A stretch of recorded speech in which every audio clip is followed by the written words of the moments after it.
Assalamualaikum warahmatullahi wabarakatuh. Perkenalkan, nama saya Rivaldi Muhsin dari kelas Farmasi 3D, akan mempresentasikan sedikit tentang isi dari jurnal studi formulasi tablet efervescent ekstrak angkat dengan variasi konsentrasi bahan pengikat polivinil pirilidon sebagai sediaan terapi suportif demam berdarah. Nah, ini ada pendahuluan. Penelitian ini bertujuan untuk mengetahui konsentrasi bahan pengikat polivinilidon K30 yang paling efektif dari tablet efervescent ekstrak angkat sehingga diperoleh formula yang baik secara fisik dan mengetahui efek peningkatan trombosit yang paling efektif pada kelinci dari 3 formula tablet efervescent ekstrak angkat. Penelitian ini dilakukan dengan membuat 3 formula tablet efervescent yang masing-masing mengandung ekstrak angkat sebagai bahan aktif, asam sitrat dan asam tartrat sebagai komponen asam, natrium bikarbonat sebagai komponen basa, asam stearat sebagai lubrikan, aspartam sebagai pemanis, aerosin sebagai absorben, esen stroberi sebagai perasa, laktosa sebagai pengisi, dan pirilidon sebagai pengikat dengan variasi konsentrasi 1%, 3%, dan 5%. Untuk selanjutnya, ketiga formula tablet efervescent tersebut diberikan kepada kelinci yang mengalami trombositopenia secara oral selama 9 hari dan diukur kadar trombositnya setiap hari. Hasil penelitian menunjukkan bahwa formula 2 yang mengandung polivinilpirilidon 3% memiliki karakteristik fisik yang paling baik, dan ketiga formula tersebut dapat meningkatkan kadar trombosit pada kelinci yang mengalami trombositopenia secara signifikan dibandingkan kontrol. Ini pengertian tablet efervescent. Ini pengertiannya ya. Tablet efervescent adalah tablet yang dirancang untuk larut dalam air dan melepaskan karbon dioksida.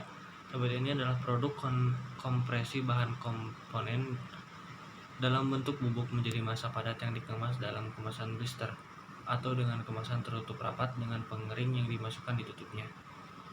Untuk menggunakannya, diteteskan ke dalam air untuk dibuat larutan.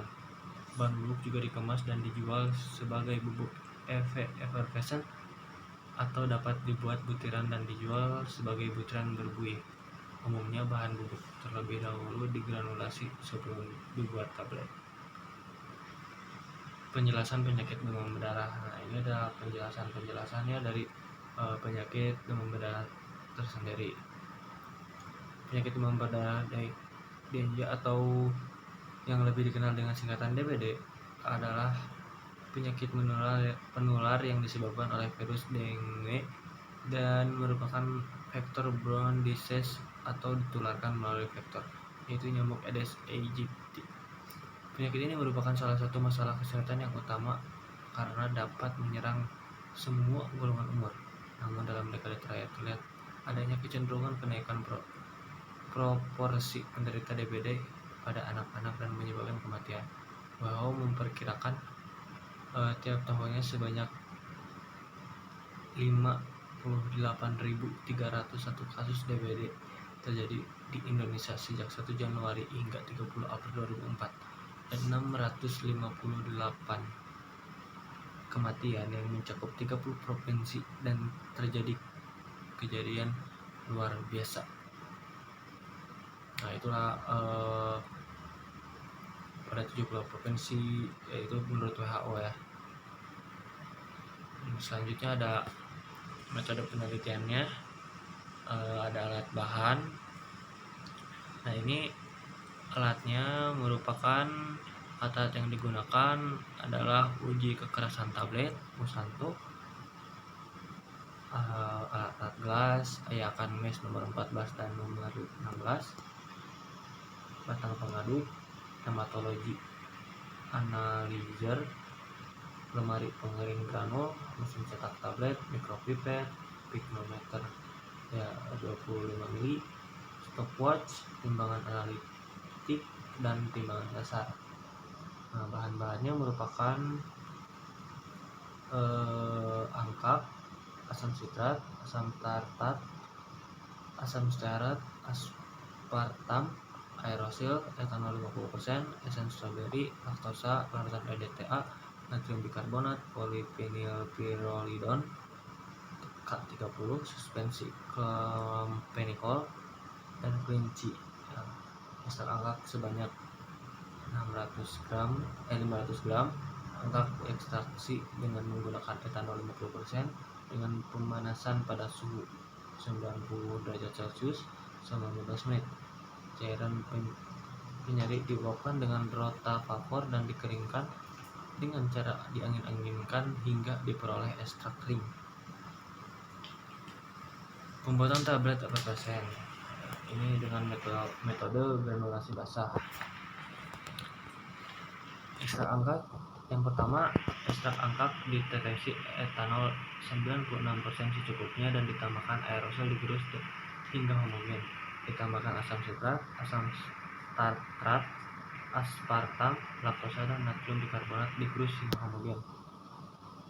Nah, itu PVP K30 adalah polyphenylpyrrolidon ditambahkan ke dalam campuran A yang tadi digerus dengan ditetesi dengan etanol 96% secukupnya, terus diaduk hingga membentuk massa yang dapat dikepal.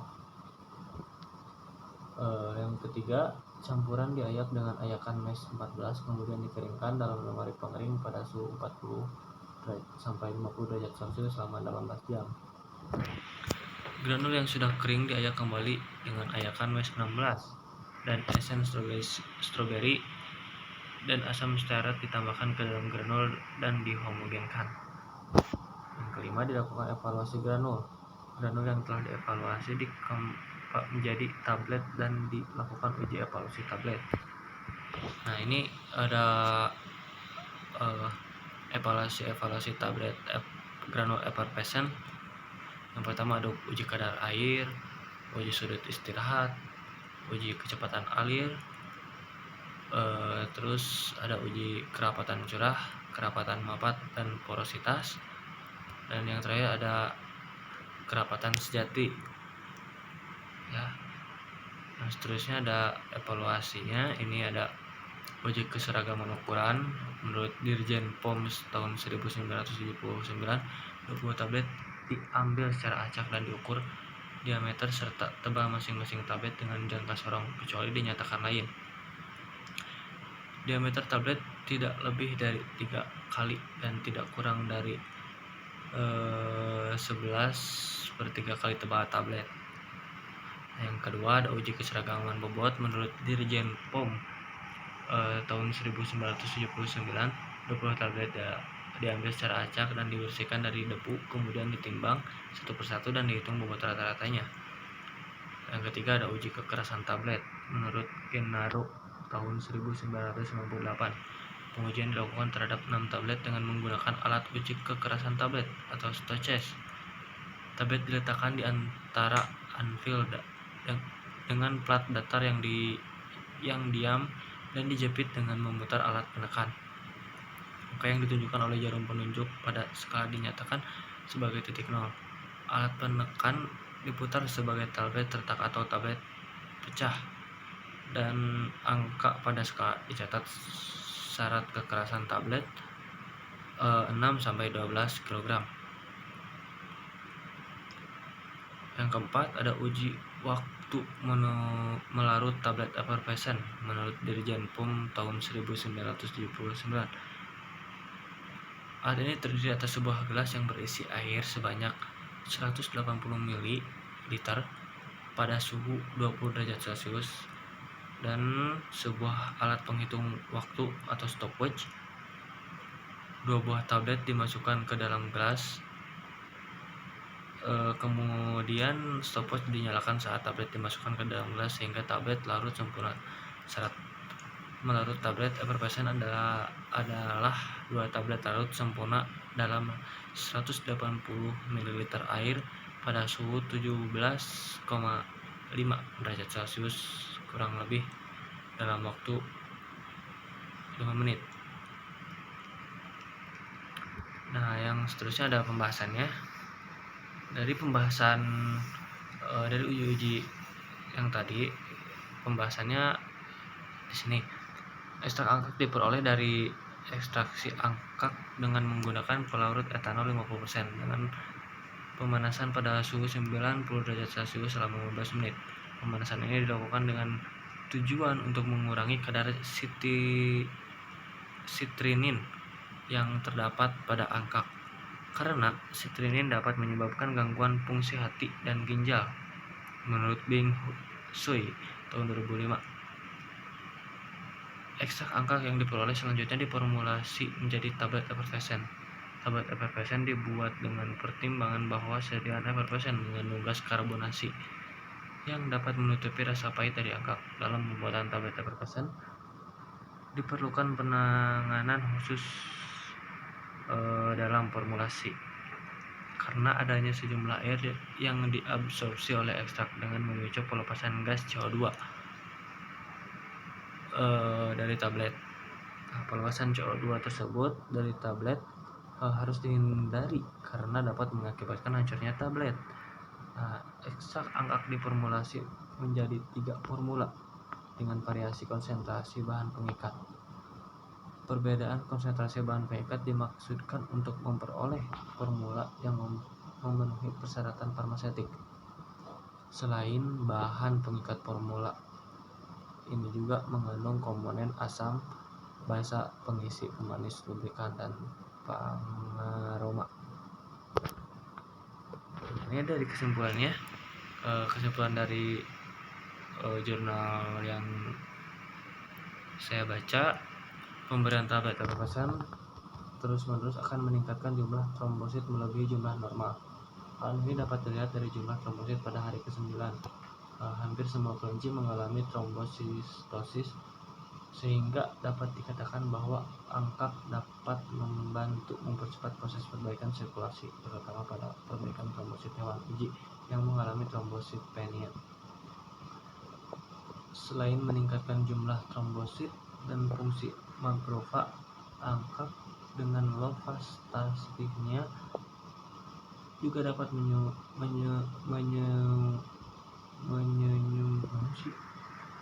menyumbangkan ubiquinon dan heme A yang penting dalam peningkatan energi sel dan perbaikan sel-sel darah merah. Kedua hal ini sangat penting dalam mendukung proses penyembuhan penyakit demam berdarah. Nah, mungkin hanya segitu yang bisa saya sampaikan, kurang lebihnya mohon maaf.